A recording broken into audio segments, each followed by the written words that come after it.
Grabe yung mga balay. Grabe talaga mga balay.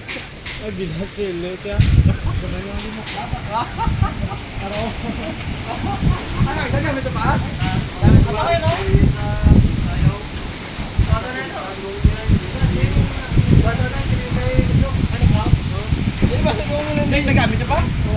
Magalang din kasi ginagawa mo. Basi yato mo na ito nga pa dok.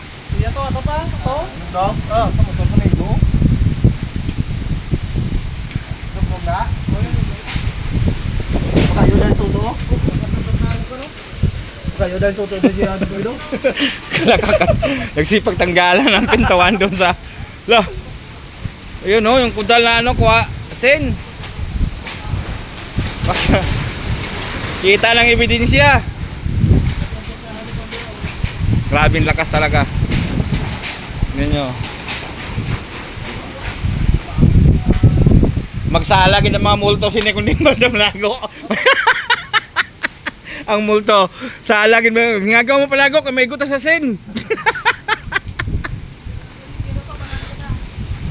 May gano'n pa ba niya?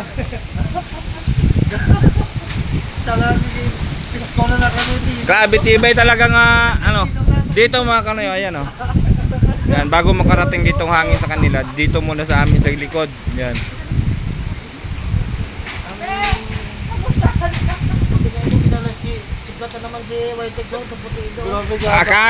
Kakasiling ganyan puting ido nga balag magminagyo eh basta ara lang si Brownex masaya nagig ko. Come here, mommy. Yes, daddy. Ah? Oh, kaya nga eh. Pakwit na sila, gabi agapop lang.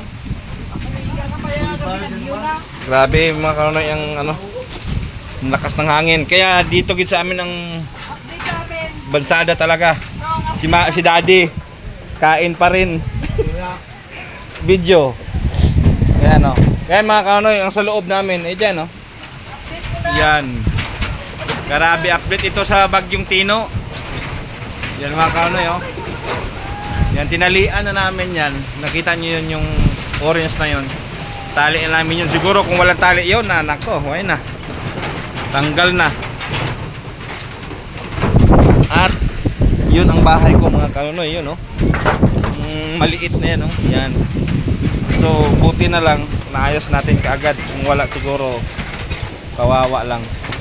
Pero kahit maliit yan mga kanoy, ang bubong parang dadalhin pa. Pero sana wag naman. No? Yan, halong tayo mga kanoy. Ingat kayo saan man kayo palit sa mundo na roon. Ingat kayo ha sa mga nadaanan ng Bagyong Tino. Yan, mag-iingat. Kung kailangan lumikas na. Alright, so I love you all.